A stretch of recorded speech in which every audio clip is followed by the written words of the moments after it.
Hi guys, welcome back to my channel. So this is me Arpna and I am back with a brand new video. मेरे exams आने में मुश्किल से 10 दिन रहते हैं और मुझे उसमें बहुत सारी चीज़ें करनी है। सो इस वीडियो को एंड तक ज़रूर देखना क्योंकि इस वीडियो में मैं तुम लोगों को अपना सिलेबस अपडेट भी देने वाली हूँ। तो ये सारी क्लिप्स होने वाली है 31 जनवरी की, यानी पूरे जनवरी मंथ का सबसे आखिरी दिन। फरवरी मंथ स्टार्ट होने वाला है और उसी के साथ साथ हमारे पेपर भी बहुत जल्दी आने वाले हैं। लिटरली इतने जल्दी टाइम बीत रहा है, मेरी एंग्जाइटी और टेंशन और भी ज़्यादा बढ़ती जा रही है। इस दिन मेरे स्कूल में हाफ डे था तो इसलिए मैंने सोचा कि छुट्टी ले लेते हैं। एंड इस दिन मैं सुबह जल्दी भी उठी थी अराउंड 7 o'clock और फिर मैंने 7:30 से मैथ्स पढ़ना स्टार्ट करा था क्योंकि मैं मैथ्स में बहुत ही ज़्यादा बिलो एवरेज हूँ एकदम। मुझे मैथ्स में क्वेश्चन ही नहीं बनते हैं। और सच बताऊँ तो ये जो लीनियर इक्वेशन इन 2 वेरिएबल है ना, ये मैं सुबह में कर रही थी और इसमें जो ग्राफ वाला जो टॉपिक है वो मुझे सबसे ज़्यादा कंफ्यूजिंग लगता है। तो अभी मैं तुम लोगों को आगे जाकर अपनी थोड़ी स्ट्रैटेजीज वगैरह बताऊंगी कि मैं क्या फॉलो करने वाली हूँ। देखो, मैं अपनी स्ट्रैटेजी बताऊंगी, मैं ऐसा कुछ बताने नहीं वाली हूँ कि टिप्स वगैरह मैं नहीं दूंगी, because I am also student और मैं कोई टॉपर नहीं हूँ, मैं बस एक एवरेज स्टूडेंट हूँ। तो मैं तुम्हें बस इतना बताऊंगी कि मैं क्या स्ट्रैटेजी फॉलो करूंगी, मेरा सिलेबस कहाँ तक पहुँचा, ये सारी चीज़ें। मैंने सुबह कुछ शूट नहीं करा था क्योंकि मैं ऑलरेडी इतनी ज़्यादा फ्रस्ट्रेटेड हो चुकी थी। वो लीनियर इक्वेशन इन 2 वेरिएबल का जो ग्राफ वाला टॉपिक है वो मुझे बिल्कुल भी समझ नहीं आ रहा है, तो इसलिए मैं ऑलरेडी बहुत ज़्यादा फ्रस्ट्रेटेड हो चुकी थी। और मुझे वो चैप्टर समझ नहीं आते जो बाकी लोगों को इजी लगता है, जैसे फर्स्ट चैप्टर नंबर सिस्टम और linear equation in 2 variable, polynomials वाला चैप्टर, स्टैटिस्टिक्स। यस, ये जो जितने भी ग्राफ वाले चैप्टर होते हैं ना, इसको मैंने अच्छे से कभी पढ़ा ही नहीं है बैठकर। एग्जाम टाइम में भी जब मेरा मिड टर्म का एग्जाम था उसमें भी बस मैंने ऐसे ऊपर से देख लिया था कि हाँ भाई ग्राफ कैसे बनता है,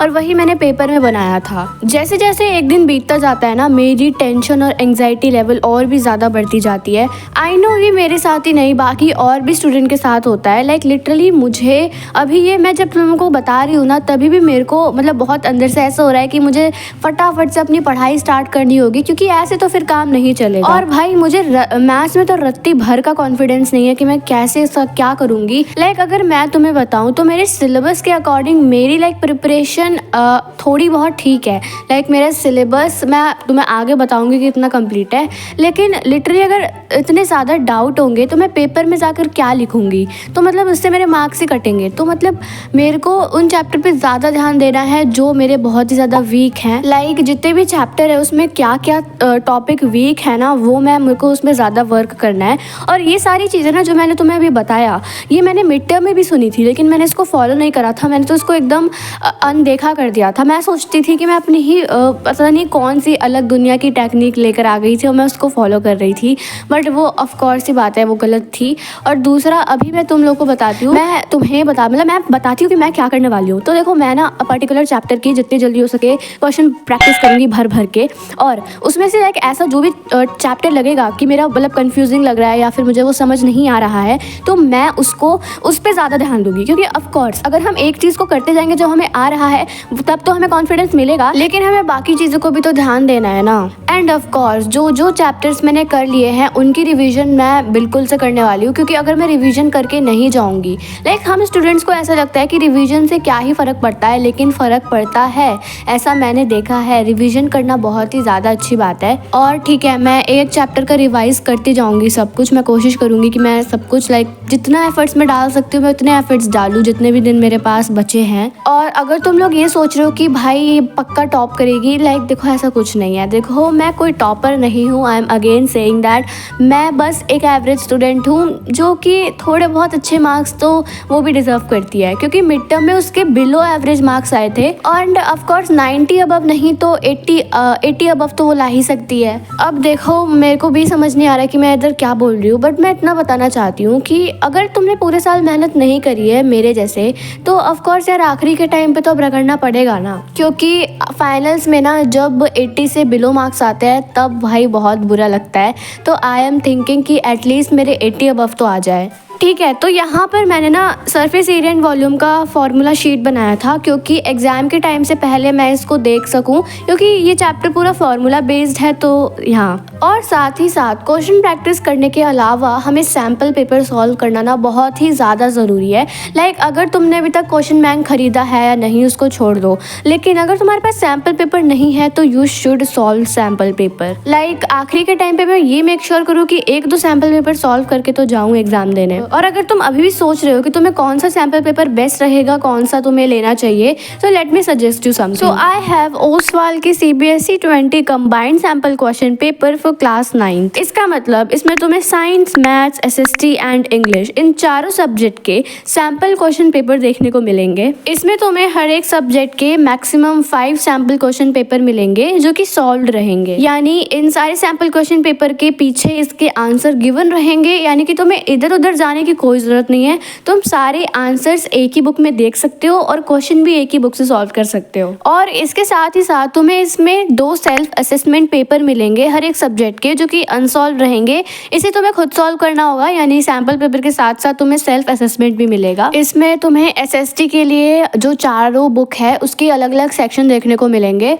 और इसके साथ साथ तुम्हें ना इसमें कॉमनली मेड एरर भी मिलेगा, मतलब जो स्टूडेंट अक्सर गलतियां करते हैं तो मतलब तुम्हें वो भी गिवन रहेगा और आंसरिंग करने की टिप भी तुम्हें इसमें गिवन है। ये बुक अमेजॉन और ओसवाल की ऑफिशियल वेबसाइट दोनों पर अवेलेबल है, तो तुम अब किसका वेट कर रहे हो? फटाफट से डिस्क्रिप्शन बॉक्स में जाओ और वहां से इस बुक को परचेज करो और मेरा कूपन कोड अर्पना10 यूज करना मत भूलना। इससे तुम्हें अपने ऑर्डर पे 10% का ऑफ भी मिलेगा। ये कूपन कोड सिर्फ ओसवाल की ऑफिशियल वेबसाइट पे अप्लाई होगा, अमेजॉन की वेबसाइट पे अप्लाई नहीं होगा।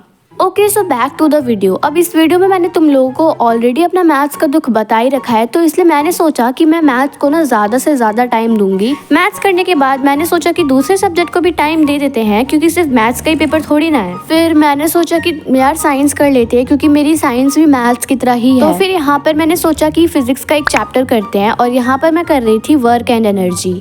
अब बारी आती है फाइनली सिलेबस अपडेट की, क्योंकि आई नो तुम लोग इसी का वेट कर रहे हो। तो सबसे पहला सब्जेक्ट आता है साइंस। साइंस में ना मैंने सारे चैप्टर जितने भी थे वो तो पढ़ लिए हैं, लेक्चर देख लिया है, लेकिन अभी मेरा बस लास्ट चैप्टर रह रहा है साउंड। इसके मैंने ना ही तो अभी लेक्चर देखे और ना ही तो कुछ समझा है। और एक और बात, मैंने इन जितने भी मैंने चैप्टर के पहले कंप्लीट कर लिया है। ऑफ कोर्स उसमें मेरे को बिल्कुल भी कॉन्फिडेंस नहीं है, क्योंकि मेरे को एक तो रिवाइज करना है और क्वेश्चन प्रैक्टिस करनी है। मतलब मेरे को बाकी चैप्टर में बिल्कुल भी कॉन्फिडेंस नहीं है, कुछ भी याद नहीं है और ना ही तो मुझसे क्वेश्चन होते हैं, तो इसलिए मेरे को भी रिवाइज और क्वेश्चन प्रैक्टिस करना है। अब बात करते हैं मैथ्स की। तो देखो मैथ्स ना मेरे सारे चैप्टर ऐसे मैंने समझ लिया है, उनके कंसेप्ट उसका इंट्रोडक्शन मतलब लेक्चर देख लिया है। The only thing is left is practice.